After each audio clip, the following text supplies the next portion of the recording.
it's Kelly the Traveling Sharpener, and this is Kitchen Cutlery 101, honing.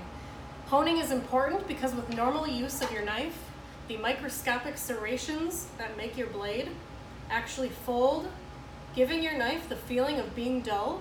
So with a honing rod, they straighten them back out and realign them so your knife works perfectly sharp again.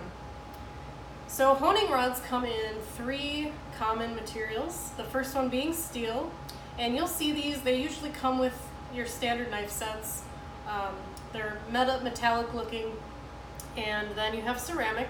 Ceramic is going to be a little bit harder than steel, so ceramic doesn't wear away over time, and the other part of that too is you can sharpen German, Japanese, and ceramic knives because it's a little bit harder. Sometimes those particular steel materials aren't quite hard enough to make an impact on those harder metals that are in some knives.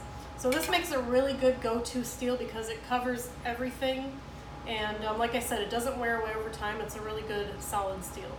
The third material that you'll find is a diamond steel, and so the difference between diamond steel and all the other steels is it actually, instead of straightening out those teeth, those microscopic serrations, it actually just kind of snips them off in a way, and it's the only steel that actually sharpens your knife.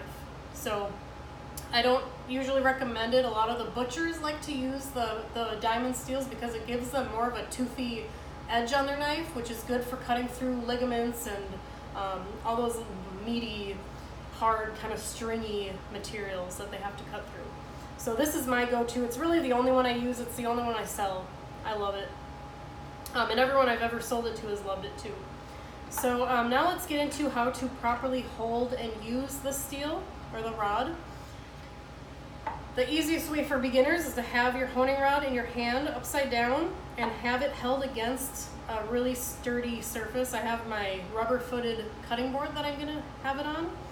And what you wanna do is get your angle against your rod at about a 15 to 20 degree angle.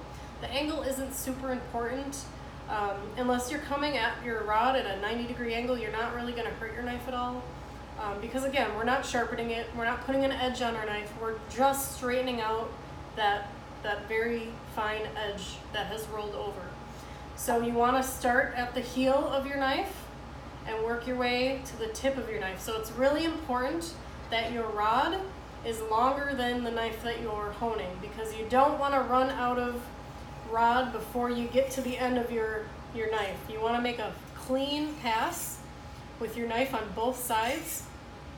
So it's really important that your rod is longer than your blade. So hold your rod against your stable surface, and with one pass on each side back and forth. I usually do it about 3 to 5 times, and it's just that simple. You're all done. Now if you are honing your knife and then you go back to using it and you find that your knife isn't biting into your food, it's slipping off still, that's time to actually take it to a sharpener and have it sharpened. And then once it's sharpened again, then you can go back and maintain it with your honing rod. Really, really important. I know a lot of people don't know how to use it or don't use it, don't know what it's for, but it's really important, and I hope you at least take it out of your block if you have one and practice with it a little bit. Or maybe run to the store and pick one up. You can buy them most anywhere. So that is my tips and tricks for honing your knife. Thank you so much for watching. Tomorrow or next week, we're going to talk about storage, best way to store your knives. Thank you so much for watching. Have a great day.